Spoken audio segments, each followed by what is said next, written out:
almost forgot. Alright then. Almost forgot about that.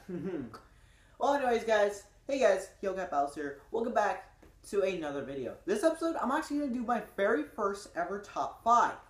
And this top 5, and my very first ever top 5 video is going to be top 5 ways for the Nintendo Switch to sell even faster. Now, the point of this video is that, well, while the Switch is selling really well right now, definitely better than the Wii U, though I still love it, man. It's right over there. I still think that there are ways that the Switch can sell even faster, make more money, and the Nintendo, you might just like these ideas. Trust me, you might. And if you like these ideas, can you hire me? What is wrong with me? I don't even know what's wrong with me. But let's get into this. So number 5 we have on this beautiful list on my iPhone. We have a paid but cheap online service. Now, ever since the early January Switch presentation, Nintendo has confirmed that starting from fall of 2017, the Nintendo Switch's online capabilities, the online multiplayer, will be paid. I think that maybe in order to prevent consumer backlash, I think that it will be cheap. I think at least at the maximum it should be $70.99. Anywhere from $5.99 to $7.99 sounds good for me. I definitely don't want this to end up like a YouTube Red. Now, some distributions do really well, some do bad like YouTube Red, but some do well, like Pokemon Bank, which is $5 a year, which is a really good deal actually. Which technically means like 1 point something per month technically if you do the math. But that's not on points. But number 4 we have Virtual Console. Now, I originally put this at number 2, but the more I thought about it, the less important it seemed.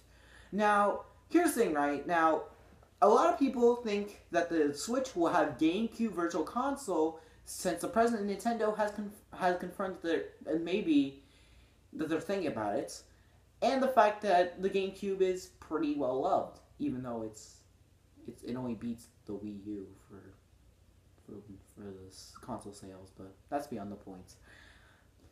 But then I ran into an issue. The issue is about the trigger buttons. Now, if you don't know, if I take off the Switch, the trigger buttons on both the Joy-Cons and the Pro Controller, which I don't have, but I'll get into that later, are completely digital, meaning they only have one click, and that's it. The GameCube controller has both a light press, and a heavy press. So a lot of people are thinking, how is it going to be implemented? Well, personally, how I think this will work is that maybe the L trigger, which is not used for anything on the GameCube Virtual Console, assuming the Virtual Console will use ZL and ZR as L and R, and R for Z.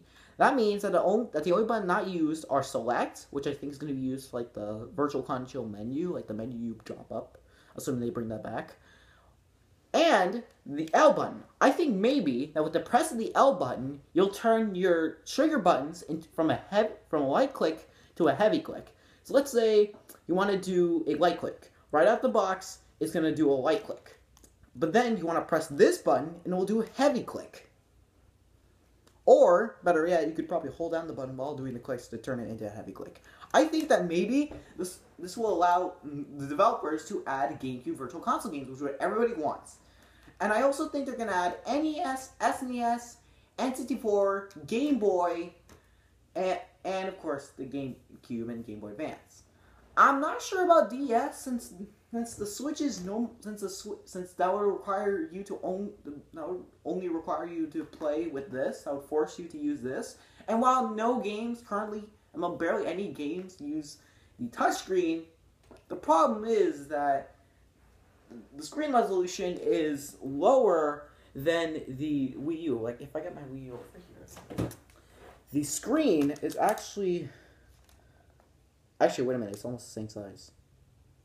Well, it's a bit smaller, and the Wii U is, it's not perfect for DS. Honestly, I'd rather play it on a actual 3DS, but the benefit there is that it's cheaper there. And number 3, we need a bundled game.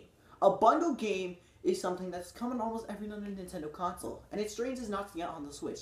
They already cut the cost down with some things like still keep a 32GB SD card and some other oddities. But I think maybe a bundled game needs to be important. I'm not sure, I don't care if it's not one, I don't care if this doesn't affect me since I already have the Switch. I don't care if it's, went to Switch, even though that game sucks. It really sucks. That game is really bad. The thing I care about is that they get a bundled game so they don't have to pay an extra $50 to $60, at least in the outside world, to get an extra game. Now, of course, I do say 50, 60. Snipper clips cost 20, Sublight costs 25, and there's free demos. But aside from that, we need some stuff. And at number 2, I thought to myself, now, as we all know, from the recent Nintendo Direct, Nintendo has confirmed extra batteries for the Joy-Cons that come attached on the back, and they will be released around the time ARMS comes out, which also around the same time the yellow Joy-Con's gonna come out, and I might get those. But the thing is, they add Joy-Con batteries, but they won't add batteries to the Switch itself? That is very weird. I don't care if the battery on the Switch battery, if they do make one, is going to make it bulkier, which means I have to take it out if I want to dock it. That doesn't fine. I already have to take out these shells if I want to use the grip, the grip that comes with it. But still, I'd still take that over having just the battery life inside of it. Now, of course, you can lower the battery. You can turn on auto brightness, and you can turn down the brightness if you want to have it low brightness if you want to. But I still think that they need to add a battery pack for the console itself. They're gonna add it to the Joy-Cons, but not the console itself. It's very weird. The Joy-Cons already have 20 hours of battery life, and the Switch Pro Controller has 40. But speaking of the Switch Pro Controller, my number 1 pick for the way that Nintendo can increase sales of the Nintendo Switch is an easier way for consumers and gamers to get more controllers. Now, here's the thing. Now, when you buy the Switch for the first time, you get two of these bad boys right out of the box. You get these bad boys right out of the box. But thing is, it costs $80 to either replace or get another one of these. And not only that, it costs $70 to get a Pro Controller, a Switch Pro Controller. And the worst part is, those are the only controllers supported. Since none of the other third-party companies made third-party controller for the Switch, of course, those are the only controllers. But I think that Nintendo needs to make it easier for consumers to get a third or even fourth controller for the Switch so that people can play multiplayer games with more people.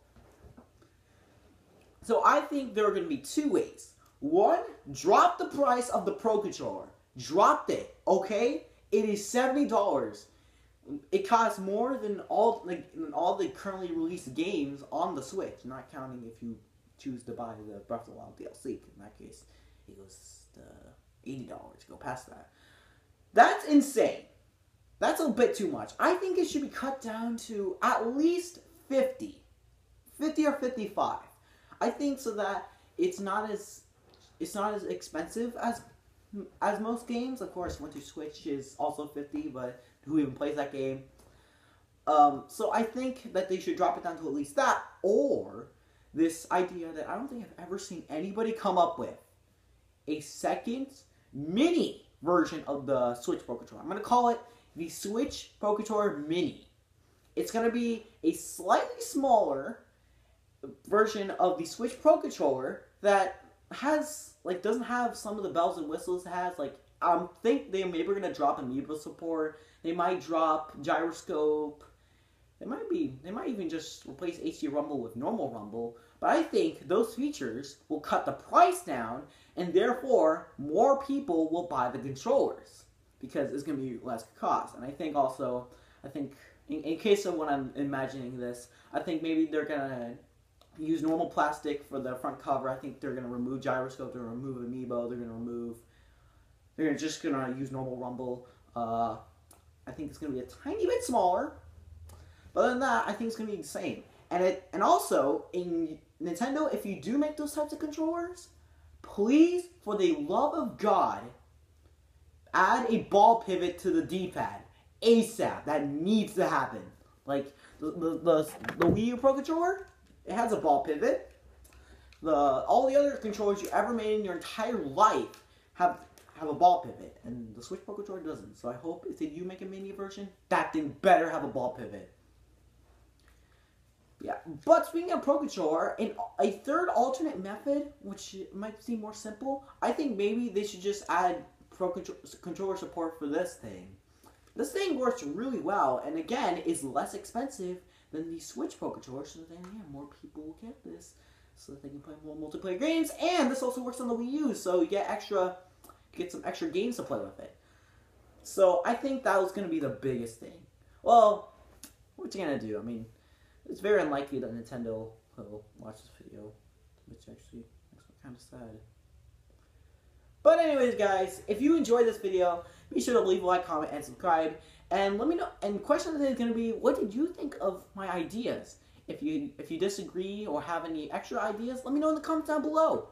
With that being said, guys, thank you guys for watching, and I'll see you guys next time. Oh yeah, let me go back to Qotd Deluxe. Let me grab the